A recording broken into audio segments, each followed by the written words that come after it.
Bonjour à tous, chers élèves de 3e année niveau 1 ou niveau 2. Je vous propose un exercice de trigonométrie avec des limites.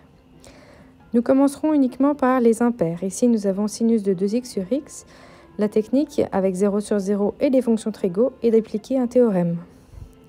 On va vouloir avoir sous la fraction la même chose qu'on a dans le sinus. On rajoute donc un 2, mais il y en a un qui va pouvoir sortir. Et il nous faut absolument aussi que le terme dans le sinus et sous la barre de fraction tende vers 0. On a ici la même chose rapidement. On fait un petit changement de variable et y égale 2x. On retrouve exactement la bonne forme. On applique donc le théorème et on a ensuite qu'on a 2 fois 1. Passons au 3. Ici, on a un sinus de x sur 4. Le x sur 4 ne changera pas. On a donc ici bien une forme avec 0 sur 0. La technique est toujours la même, donc d'appliquer le théorème. On va vouloir donc sortir notre 5 et faire apparaître le sur 4. On multiplie donc par 1/4 en haut et en bas, mais il y en a un qu'on va pouvoir sortir de la limite puisqu'il ne dépend pas de x et il n'est pas utile pour notre théorème. Donc ici, 1 sur 5 fois 1 sur 4, ça nous donne 1 sur 20. Et ensuite, on voit apparaître x sur 4 dans le sinus sous la barre de fraction et on peut le faire apparaître aussi à notre limite qui tend vers 0, puisque lorsque x tend vers 0, x sur 4 tend aussi vers 0.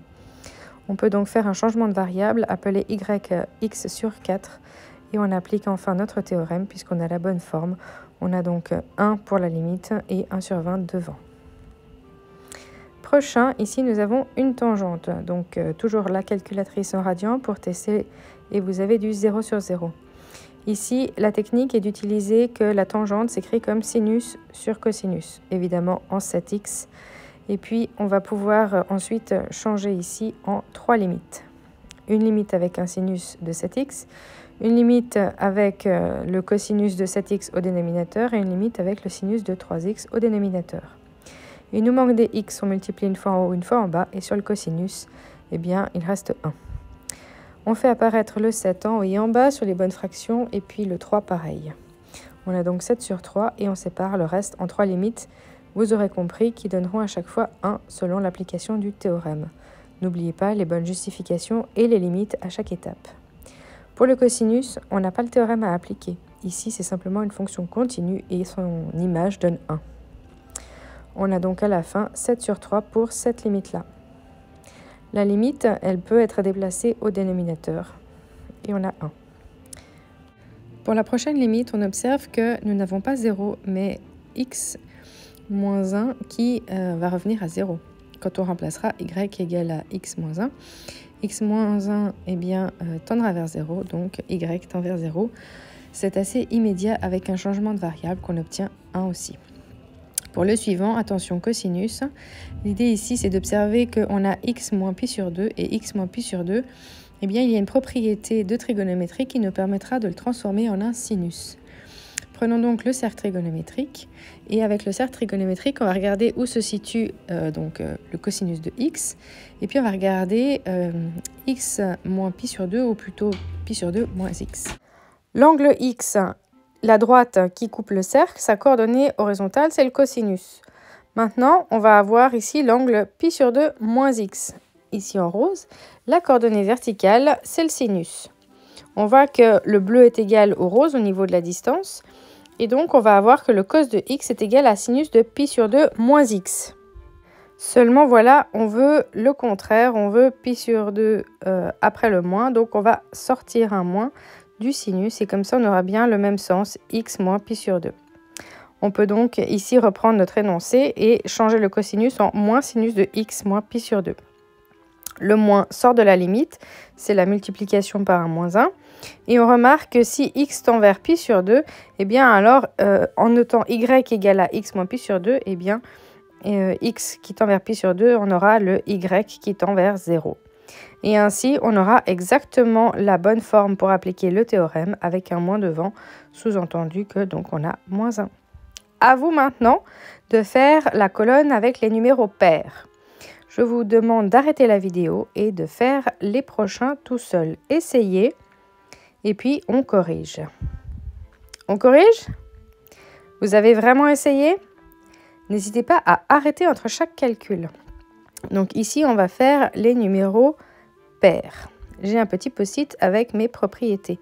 Un sinus en haut, un sinus en bas. Qu'est-ce qu'on fait? Premièrement, on vérifie que ça donne 0 sur 0. Ensuite, notre but, c'est d'appliquer le théorème avec sinus x sur x. Donc, on va séparer nos sinus et on va rajouter des x, les x qui nous manquent. On va ensuite pouvoir séparer en deux limites. On va donc séparer la première fraction en une limite et la deuxième sur une autre limite. Et on va vouloir faire apparaître la même chose qu'il y a dans le sinus, mais sous la barre de fraction. Donc, il nous faut un 3 en haut et en bas. Et puis, il y en a celui du haut, il ne nous sert pas, donc on peut le sortir de la limite. On a donc le sinus de 3x sur 3x. Et x tend vers 0, c'est la même chose que 3x qui tendrait vers 0. Pour l'autre limite, on doit rajouter des 2 en haut et en bas. Et il y en a un qui va sortir de la limite. C'est donc sous la forme de 1/2.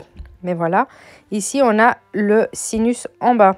Donc, on va devoir inverser notre fraction. La première limite donne 1 grâce au théorème. On regroupe le 3 et le 1/2 en 3/2. Et pour l'autre limite, eh bien, on va inverser la fraction. Donc 1 sur sinus de 2x sur 2x. Et la limite peut passer au dénominateur. On a donc de nouveau notre théorème à appliquer et on retrouve 1. Donc 3/2 fois 1, eh bien, ça donne 3/2. Place à la prochaine. Ici, 1 moins cosinus de x sur sinus carré. Vous devez penser tout de suite à un conjugué. Donc ici, on a bien toujours une limite de type 0 sur 0, mais on va donc multiplier par le conjugué de 1 moins cosinus de x, c'est-à-dire 1 plus cosinus de x, en haut et en bas, pour appliquer la formule de Pythagore dans le cercle trigo. On aura donc 1 moins cosinus au carré de x en haut sur un sinus carré de x en bas, multiplié toujours par notre 1 plus cosinus de x.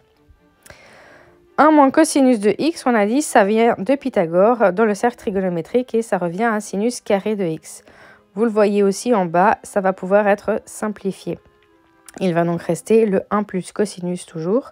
Quand on simplifie, il reste 1. Donc on n'oublie pas en haut de mettre toujours notre 1 et ce qui est en bas de la fraction n'a pas de raison de remonter. Donc attention, on a toujours 1 plus cos en bas et on remplace le x par 0. On obtient donc 1/2 à la fin. Le prochain est tout facile puisqu'on en a déjà travaillé, seulement au lieu d'avoir un 3, un 4, un 5, eh bien on a simplement mis un a. Donc il nous faut avoir le même terme à l'intérieur du sinus que sous la barre de fraction. On va donc faire fois a, ou disons un alpha en bas et de la fraction, et donc on va en sortir un qui ne nous sert pas. On peut appliquer le théorème qui nous donnera donc une partie égale à 1. N'oubliez pas ce qu'il y a dans le sinus sous la barre de fraction, et aussi ce qui doit être au bord de la limite, tendre vers 0. Prochain, eh bien, nous avons encore une limite avec cette fois-ci une tangente.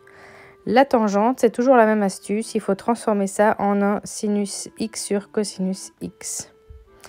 Donc quand vous avez ça, il y a toujours un x ici, on sait qu'il va être regroupé avec le sinus pour appliquer encore une fois notre théorème. Donc ici, sinus x sur x, une limite, et on sépare avec 1 sur cosinus de x.